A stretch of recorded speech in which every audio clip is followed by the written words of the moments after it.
Open చేస్తే present time period ముంబైలో Ram Charan as అభి వాళ్ళ అమ్మ అంజలి వాళ్ళిద్దరు ఉంటారు.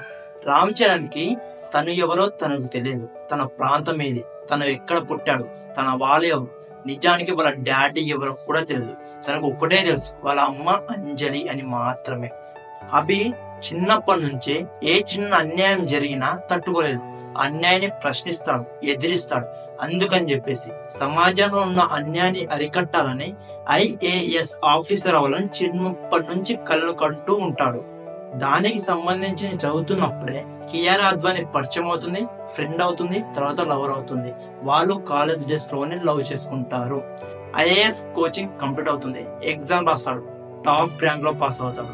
ఒక్క ఇంటర్వ్యూ క్వాలిఫై అయితే తనకి తన కళల జీవితం వచ్చినట్టే. ఆ ఇంటర్వ్యూయర్ ఒక్క క్వశ్చన్ అడుగుతాడు, ఇండియా పాకిస్తాన్ రెండు కలిసిపోతే గొడవలేం జరగవు కదా అని. దానికి ఆన్సర్ గా మన రామ్ చరణ్ ఒక్క ముక్క చెప్తాడు, ఇంకా ఎక్కువ గొడవలు జరుగుతాయి సార్. ఎలా అంటే జాతీయ భాష కోసం గొడవ జరుగుతుంది, జాతీయ జెండా కోసం గొడవ జరుగుతుంది, జాతీయ గీతం కోసం గొడవ జరుగుతుంది. ఇలా ప్రతి దానికి గొడవలు జరుగుతూనే ఉంటాయి సార్. కలిసి ఉంటేనే ఎక్కువ గొడవలు జరుగుతాయి, విడిపోవడమే బెటర్ అని చెప్తాడు. ఈ క్వశ్చన్స్ కి ఆ ఇంటర్వ్యూయర్ అందరూ ఫిదా అయిపోతారు, రామ్ చరణ్ ని క్వాలిఫై చేస్తారు. రామ్ చరణ్ కి IAS ఆఫీసర్ జాబ్ వచ్చేసింది. చాలా సంతోషంగా వెళ్ళి వాళ్ళ అమ్మకి చెప్తాడు, అమ్మా నేను IAS ఆఫీసర్ అయిపోయాను అని. వాళ్ళ అమ్మ కూడా చాలా సంతోషించి చాలా సంతోషంలో పోస్టింగ్ ఎక్కడ పడ్డది బాబు అని అడుగుతుంది. రామ్ చరణ్ దానికి ఆంధ్రప్రదేశ్ లో పడ్డదమ్మా అని చెప్తాడు. అది విన్న అంజలి గుండె బద్దలైపోతుంది, కంగు తింటది ఒక్కసారిగా. ఫేస్ లో భయపడుతూ, వద్దు నువ్వు వాటి సైడ్కి వెళ్ళొద్దు, ఆంధ్రప్రదేశ్ లో ఉండేది మనుషులు కాదు మానవ మృగాలు, ఆ దుర్మార్గులు ఉండే చోటుకి నువ్వు వెళ్ళకు అని చెప్తది. సో రామ్ చరణ్ దానికి అంటాడు, అమ్మాయిది నా చిన్నప్పటి నుంచి డ్రీమ్ కదా, ఇప్పుడు సడన్ గా వద్దంటే ఎలా, నేను వెళ్తానంటే ఒకసారి చెప్తే అర్థం కదా, వద్దన్నాను కదా, వద్దు. ఇది విన్న రామ్ చరణ్ ఒక్క మాట అంటాడు, సరే అమ్మా నువ్వు చెప్తున్నావు కదా, నేను వెళ్ళను, కానీ నేను ఎందుకు వెళ్ళొద్దో నాకు తెలియాలి కదా, ఎందుకు వద్దంటున్నావు చెప్పు, అది విన్న తర్వాత వెళ్ళను అంటారు. సో అప్పుడు అంజలి పాస్ట్ చెప్పడం స్టార్ట్ అవుతుంది. అంజలి గారు పాస్ట్ లో ఏం జరిగిందో చెప్పబోయే ముందు మన సబ్స్క్రైబర్ లో ఒకరికి 500 గివ్ అవే ఇద్దాం అనుకుంటున్నా, ఏప్రిల్ 25న. ఈ గివ్ అవేకి మీరు గెలుచుకోవాలంటే మీరు ఏ బెట్టింగ్ యాప్స్ ని ఇన్స్టాల్ చేసుకోవాల్సిన అవసరం లేదు, ఏ టెలిగ్రామ్ ఛానల్లో జాయిన్ అవ్వాల్సిన అవసరం అంతకన్నా లేదు. మీరు ఏం చేయాలంటే ఖాళీ నా వీడియోస్ కింద కామెంట్ చేయడమే. ఏప్రిల్ 25న నేను చెక్ చేస్తా, ఎవరైతే నా వీడియోస్ కింద ఎక్కువ కామెంట్ చేస్తారో వారికి 500 సెండ్ చేస్తా. ఎక్కువ కామెంట్స్ అన్నాను కదా అని చెప్పేసి ఒకే వీడియో కింద 10 కామెంట్ చేస్తా అంటే కుదరదు. ఒక్క వీడియోకి 3 కామెంట్స్ మాత్రమే కన్సిడర్ చేస్తా. అలాగే హాయ్, హలో, గుడ్ మార్నింగ్ ఇలాంటి కామెంట్స్ కూడా కన్సిడర్ చేయము. ఆ వీడియోకి సంబంధించిన కామెంట్ చేసి ప్రతి వీడియోకి అలా కామెంట్ చేసి ఏప్రిల్ 25 కల్లా ఎవరైతే ఎక్కువ కామెంట్ చేసి ఉంటారో వాళ్ళకి 500 గివ్ అవే ఇస్తాను. సో కామెంట్ చేయండి, 500 గెలుచుకోండి. Let's dive into the our video. ఆ పాస్ట్ చెప్పినప్పుడు నేను నీకు నువ్వెవరో చెప్తాను. నువ్వు తెలుసుకోవాల్సిన కథ 30 సంవత్సరాల క్రితం స్టార్ట్ అయింది. 30 సంవత్సరాల క్రితం ఆంధ్రప్రదేశ్ లో కర్నూలు అనే డిస్ట్రిక్ట్ లో దేవరకొండ అనే మారుమూల గ్రామంలో మీ నాన్న జన్మించాడు. మీ నాన్న పేరు సూర్యనారాయణ. సూర్యనారాయణ ఆ విలేజ్ లో ఒక్కటి చదువుకున్నవాడు, అది సూర్యనారాయణనే. సూర్యనారాయణ ఎప్పుడు తన వాళ్ళు బాగుపడాలి, తన ఊరు డెవలప్ కావాలి, తన ఊరికి వీధి లైట్లు కావాలి, రోడ్లు కావాలి, బడ్లు కావాలి, వైద్యశాల కావాలి, ఇలానే ఆలోచించేవాడు. నిరంతరం తన ఊరి డెవలప్మెంట్ కోసమే పనిచేసేవాడు. అలా ఊరిని డెవలప్ చేయాలంటే ఎన్నికల్ని బాగా వాడుకుందాం అంటాడు. త్వరలోనే ఎన్నికలు వస్తాయి. ఆ ఎన్నికల్లో రాజకీయ నాయకులు వారి ఊరికి వచ్చినప్పుడు మేమందరం మీకు ఓటు వేస్తాం, మీరు మాకేమిస్తారో అంటే ఏం కావాలని అక్కడ ఉన్న కరెంట్ ఎమ్మెల్యే అడుగుతారు. మా ఊరికి వీధి దీపాలు కావాలి, రోడ్లు కావాలి, బడ్లు కావాలి, విద్యాలయాలు కావాలి, వైద్యశాలలు కావాలని చెప్పేసి అడుగుతారు. సో నేను గెలిచిన తర్వాత ఇవన్నీ ఇస్తానని చెప్పేసి ఆ ఎమ్మెల్యే సూర్యనారాయణకి మాటిస్తాడు. అది విన్న సూర్యనారాయణ తన ఫ్రెండ్ అయిన శ్రీకాంత్ తో కలిసి ఊరి దగ్గరికి వెళ్ళి ఊర్లో వాళ్ళందరికి చెప్తారు, నేను పలానా ఎమ్మెల్యే దగ్గర మాట తీసుకున్నాను, మనందరం ఆ ఎమ్మెల్యేకి ఓటేసి గెలిపిద్దాం, మన ఊరిని డెవలప్ చేస్తాడు అని. ఆ ఊరి ప్రజలందరూ సూర్యనారాయణ చెప్పిన మాటలు విని గంప గుత్తగా ఆ ఎమ్మెల్యేకి భారీ మెజార్టీ ఇచ్చి గెలిపిస్తాడు. ఎలక్షన్ లో భారీ మెజార్టీతో గెలుస్తాడు ఆ ఎమ్మెల్యే. గెలిచాక ఒక్క సంవత్సరం తర్వాత ఊరి డెవలప్మెంట్ గురించి పక్కన పెడితే ఆ ఊరిని ఖాళీ చేయాలంటూ ప్రభుత్వం దగ్గర నుంచి, కోర్టు దగ్గర నుంచి ఒక నోటీస్ వస్తుంది. అది విన్న ప్రజలందరూ భయపడి సూర్యనారాయణ దగ్గరికి వెళ్తారు. నువ్వేదో డెవలప్ చేపిస్తానన్నావు, మన ఊరినే ఖాళీ చేయమంటున్నారని. అప్పుడు అది తెలిసిన సూర్యనారాయణ, నాకు మన ఎమ్మెల్యే మాట ఇచ్చాడు, నేను జరిగిందంతా పోయి ఆ ఎమ్మెల్యేకి చెప్తాను, ఈ నోటిఫికేషన్ క్యాన్సిల్ అయ్యేలా మన ఎమ్మెల్యే మనకు సహకరిస్తాడని చెప్పి కర్నూలు బయలుదేరుతాడు. కర్నూలు బయలుదేరి ఆ ఎమ్మెల్యేకి జరిగింది మొత్తం చెప్తాడు సూర్యనారాయణ. అది మొత్తం విన్న ఆ ఎమ్మెల్యే, ఇదంతా నాకు తెలుసు, ఎందుకంటే ఇదంతా చేయిస్తుందే నేను. సో ఎమ్మెల్యే మాటలు విన్న సూర్యనారాయణ కంగారు పడతాడు, ఆశ్చర్యపడతాడు. ఏంటి సార్, మీరు మా ఊరిని డెవలప్ చేస్తున్నారు, ఇప్పుడు ఊరినే ఖాళీ చేయమంటున్నారని. దానికి ఆన్సర్ గా ఆ ఎమ్మెల్యే అంటాడు, మీ ఊరిని డెవలప్ చేస్తే నాకేమొస్తాయా, 860 ఓట్లు మాత్రమే. కానీ మీ ఊరికి ప్రచారంకి వచ్చినప్పుడు మీ ఊళ్ళో నాకు ఒక అద్భుతం కనిపించింది. మా సైంటిస్ట్ల చేత మీ ఊరి పైన పరిశోధనలు చేసి తెలిసింది ఏంటంటే, మీ ఊరి కింద ఒక ఖనిజం ఉంది. ఆ ఖనిజాన్ని తవ్వి అమ్ముకుంటే కొన్ని లక్షల కోట్లు నావి అవుతాయి. ఆ డబ్బంతా నా దగ్గర ఉంటే నేను రాష్ట్రంలోనే మోస్ట్ పవర్ఫుల్ లీడర్ అవుతా, సీఎం అవుతాను. మీ ఊరిని డెవలప్ చేస్తే నాకేమొస్తుంది, నేను నీకు ఒక ఆఫర్ ఇస్తున్నాను, నీకు మాట ఇచ్చాను కాబట్టి నువ్వు నీ ఫ్యామిలీని తీసుకొని ఇక్కడికి వచ్చాయి కర్నూలుకి, నీకు ఒక మంచి ఇల్లు ఇస్తా, మంచి జాబ్ ఇస్తా. ఇది విన్న సూర్యనారాయణ థ్యాంక్స్ సార్ అంటాడు. దానికి ఎమ్మెల్యే, నాకు తెలుసయ్యా, నువ్వు చాలా తెలివైన వాడివి, నీకు వచ్చిన అవకాశాన్ని నువ్వు వినియోగించుకున్నావు అని అంటాడు. దానికి సూర్యనారాయణ, నేను థ్యాంక్స్ చెప్పింది అందుకు కాదు బే, నువ్వు మా ఊళ్ళో ఖనిజం ఉందని చెప్పావు కదా, దానికి థ్యాంక్స్ చెప్పానని చెప్పి ఆ సైడ్ నుంచి వెళ్తాడు. వెళ్తున్నప్పుడు ఎమ్మెల్యే ఒక వార్నింగ్ ఇస్తాడు, రాత్రి కల్లా అందరినీ కాల్ చేపియు, లేకపోతే తెల్లారేసరికి అన్ని శవాలై తేలుతాయని. సో ఇంటికి వెళ్ళాక సూర్యనారాయణ తన ఫ్రెండ్ అయిన శ్రీకాంత్, అదే మన రియల్ శ్రీకాంత్ తో డిస్కస్ చేస్తాడు. అక్కడ ఎమ్మెల్యే ఆఫీస్ లో జరిగింది మొత్తం డిస్కస్ చేస్తారు. సో వాళ్ళిద్దరు కలిసి పొలిమేర దగ్గర రెడీగా ఉంటారు, కత్తులు పట్టుకుని. ఎమ్మెల్యే మనుషులు వస్తారు, వాళ్ళ దగ్గర నుంచి మన ఊరిని కాపాడుకోవాలంటే మనం రెడీగా ఉండాలని చెప్పేసి పొలిమేర దగ్గర రెడీగా ఉంటారు. ఆ రోజు రాత్రి 100 మంది వస్తారు ఊరందరినీ చంపడానికి. వాళ్ళందరినీ పొలిమేర దగ్గర ఊచకొతకు వస్తారు. ఒక్క రాత్రిలో చెమట చుక్క పట్టకుండా 100 మందిని ఊచకొత వస్తారు. 100 మందిని ఊచకొతకు వస్తాడు. ఆ ఊచకొతలో ఒక్కడు కూడా ప్రాణాలతో మిగిలాడు. తెల్లారిన తర్వాత సూర్యనారాయణ, శ్రీకాంత్ ఇద్దరు మాట్లాడుకుంటారు. ఈ ఖనిజం కోసం ఈ రోజు వీడొచ్చాడు, నైట్ జరిగిన దానికి వాడు కొంచెం తగ్గాడు, కానీ ఇంకో సంవత్సరం తర్వాత ఇంకొకడు వస్తాడు. సో మన ఊరిని మనం కాపాడుకోవాలంటే మనం ఒక ఉద్యమం చేయాలని చెప్పేసి వాళ్ళిద్దరు మాట్లాడుకుని ఆ ఊరి బాగు కోసం ఆ కోర్టు నోటిఫికేషన్ రిటర్న్ తీసుకోవడానికి ఉద్యమం స్టార్ట్ చేస్తారు. ఆ ఉద్యమం రాష్ట్రంలో మంచిగా క్లిక్ అవుతుంది, మంచి పేరు వస్తుంది. సో కోర్టు వాళ్ళు ఆ నోటీస్ ని రిటర్న్ తీసుకుంటారు. ఆ 860 మందికి అక్కడే ఉండమంటారు, 860 కుటుంబాలకి. అలా సూర్యనారాయణకి, శ్రీకాంత్ కి ఇద్దరికి మంచి పేరు వస్తుంది. వాళ్ళిద్దరు కలిసి అభ్యుదయం అని పార్టీ పెడతారు. ఆ పార్టీ కూడా రాష్ట్రంలో మంచి గుర్తింపు వస్తుంది. నెక్స్ట్ ఎలక్షన్స్ లో కరెంట్ ఉన్న ఎమ్మెల్యేకి అపోజిట్ గా సూర్యనారాయణ ఎమ్మెల్యేగా నిల్చుంటాడు. ఆ ఎలక్షన్ లో సూర్యనారాయణ గెలిచే అవకాశాలు ఎక్కువగా ఉన్నాయి.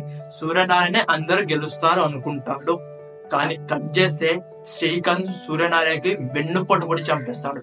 ఎందుకు చనిపోతున్నాడో కూడా తెలియదు. శ్రీకాంత్ తనని ఎందుకు వెన్నుపోటు పొడిచాడో కూడా తెలియదు. తన వాళ్ళే తను చంపేస్తున్నారని బాధతో కన్ను మూస్తాడు సూర్యనారాయణ. శ్రీకాంత్ ఎందుకు చంపేశాడంటే, సూర్యనారాయణ ఎమ్మెల్యే అవ్వడం శ్రీకాంత్ కి ఇష్టం ఉండదు. ఎందుకంటే సూర్యనారాయణ, శ్రీకాంత్ ఇద్దరు కలిసి పార్టీ పెడతారు. కానీ సూర్యనారాయణ ఒక్కరికే ఫేమ్ రావడం శ్రీకాంత్ కి నచ్చదు. అందుకని చెప్పేసి చంపేస్తాడు. ఆ కేసుని, సూర్యనారాయణ చనిపోయిన కేసుని కరెంట్ ఉన్న ఎమ్మెల్యే పైన వేస్తాడు. ఎందుకంటే సూర్యనారాయణ గెలిస్తే ఎక్కువ ఎఫెక్ట్ అయ్యేది కరెంట్ ఉన్న ఎమ్మెల్యేనే కాబట్టి, సో అతనే చంపుకుంటాడని చెప్పేసి కేసు పెడతాడు. ఆ కేసులో కరెంట్ ఉన్న ఎమ్మెల్యే జైలుకి వెళ్తాడు. సో ఉన్న ఎమ్మెల్యే పోయాడు, ఎమ్మెల్యే గెలుస్తాడు అనుకున్న సూర్యనారాయణ కూడా చనిపోయాడు. సో ఆ మండలానికి ఒక్కడే ఎమ్మెల్యే క్యాండిడేట్ ఉంటాడు, అది శ్రీకాంత్.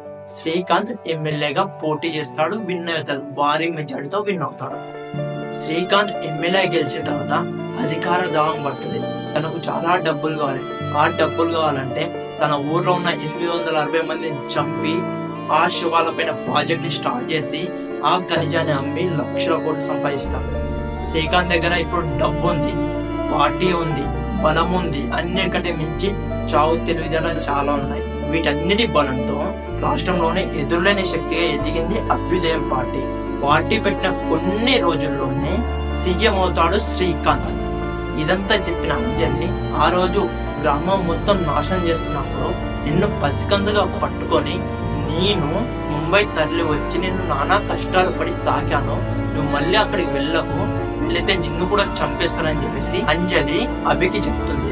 ఇది మొత్తం విన్న అభి ఏమంటాడంటే, అమ్మ నేను చిన్న చిన్న తప్పులనే క్షమించను, అలాంటిది నువ్వు 840 మందిని చంపేశాను, మన డాడీని చంపేస్తానంటావు, ఒక రాష్ట్రాన్ని అతలాకుతలం చేస్తున్నట్టు అక్కడికి వెళ్ళకుండా ఉంటానా, నేను బరాబర్ వెళ్తాను, అధికార దాహంతో పుట్టుకుంటున్న శ్రీకాంత్ మెడలు విరుస్తానని చెప్పి ఆంధ్రప్రదేశ్కి స్టార్ట్ అవుతాడు. ఇక్కడ ఇంటర్వెల్ బ్యాక్ పడుతుంది.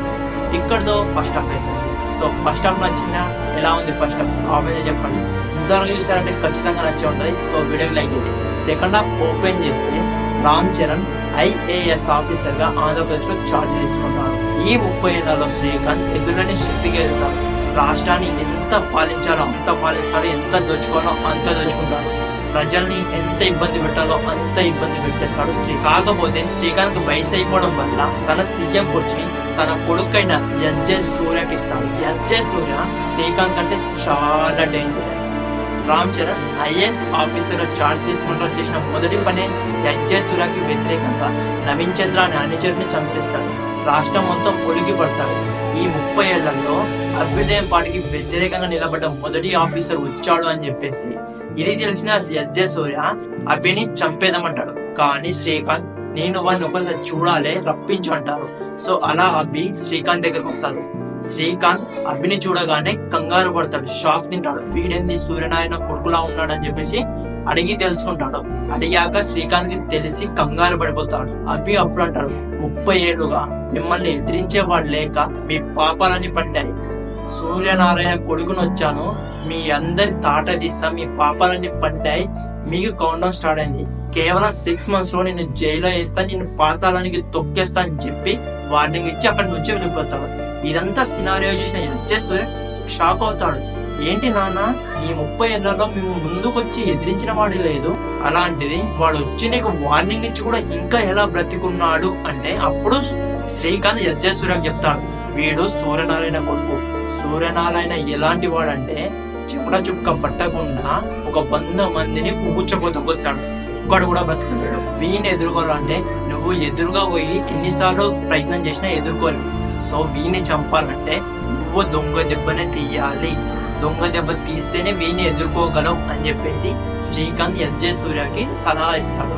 కానీ రామ్ చరణ్ అదే అభి మాత్రం రాష్ట్ర నలుమూలలుగా తిరుగుతూ అందరికి ప్రజలకి మోటివేట్ చేస్తాడు.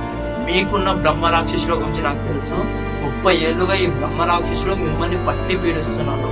సో ఈ బ్రహ్మ రాక్షసులు అంతం చేయాలంటే మీ దగ్గర ఒక వజ్రాయుధం ఉంది, ఆ వజ్రాయుధమే ఆ ఓటు. ఈ ఓటు వాళ్ళకి వేయకుండా వాళ్ళకి వ్యతిరేకంగా వేయండి, వాళ్ళకి వ్యతిరేకంగా ఇస్తే వాళ్ళు ఈ రాష్ట్రాన్ని విడిచిపెట్టిపోతారు, మీకేం కాకుండా నేను చూసుకుంటా అని చెప్పేసి ప్రజల్ని మోటివేట్ చేస్తారు. ఈ క్రమంలోనే ఎస్జే సూర్య చాలా సార్లు అభిపైన అటాక్ చేయిస్తాడు. ఎంతమంది వచ్చినా ఎన్నిసార్లు వచ్చినా వాళ్ళందరినీ కుర్చీ మడతపెట్టి పంపిస్తాడే గానీ అభికి మాత్రం ఏం కాదు. ఆ ఎలక్షన్స్ రానే వచ్చాయి. ఈ ఎలక్షన్ లో ప్రజలందరూ అభి చెప్పిన మాటలు విని అభ్యుదయం పార్టీకి వ్యతిరేకంగా ఓట్లు వేస్తారు. అభ్యుదయం పార్టీ ఆ ఎలక్షన్ లో 30 ఏళ్ల తర్వాత చిత్తుగా ఓడిపోతుంది. రాష్ట్రం మొత్తం బ్రహ్మ రాక్షసులు అదే శ్రీకాంత్ ఎస్జే సూర్య వెళ్ళిపోయారని చెప్పేసి చాలా హ్యాపీగా ఉంటారు, చాలా సంబరాలు చేసుకుంటారు. కానీ ఒక్కడు మాత్రం బాధపడతాడు, వాడే ఎస్జే సూర్య. 30 ఏళ్లుగా ఓటమి తెలియని పార్టీ చాలా గ్రాండ్ గా సీఎం గా లాంచ్ అవుదాం అనుకున్నారు. కానీ ఊహించని ఫలితాల వల్ల చిత్తుగా ఓడిపోతారు. దీని అంతటి కాదని ఎవరు అభి. నాలోని నాయకుడిని చూపిద్దాం అనుకుంటా, నాలోని రౌడీని చూపిస్తాడా చూద్దాం పదండి అని చెప్పేసి చాలా మందిని వేసుకొని అభి పైకి వెళ్తాడు. ఈ క్లైమాక్స్ ఫైట్ అయితే వేరే లెవెల్లో ఉంటది. అందరినీ నరికి పడిస్తాడు అభి. యాజ్ యూజువల్ గా తెలిసిందే కదా క్లైమాక్స్ ఎలాగో విలనే చనిపోతారని చెప్పేసి ఈ ఫైట్ లో కూడా విలన్ ఎస్జే సూర్య చనిపోతాడు.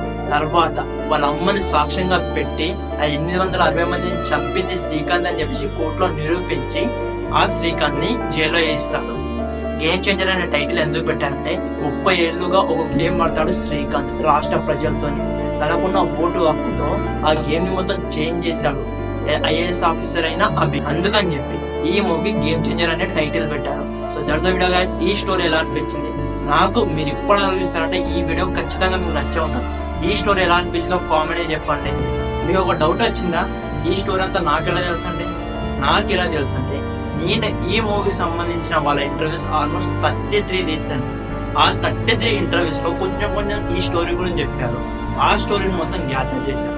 చాట్‌జీపీటీలో చాలా ప్రాంప్ట్స్ ఇచ్చా. ఆ ప్రాంప్ట్స్ అన్ని గ్యాదర్ చేశాక ఒక స్టోరీ తయారు చేశా. ఆ స్టోరీ కొంచెం ఇన్కంప్లీట్ గా అనిపించింది. సో నా రైటింగ్ స్కిల్స్ ని ఉపయోగించి ఈ స్టోరీ అనేది కంప్లీట్ గా నేను రాశాను. ఈ స్టోరీ ఓన్లీ నా ఒక్క థియరీ మాత్రమే. ఈ story actual game changer story కాదు, నేను రాసిన game changer story. So that's the game changer story.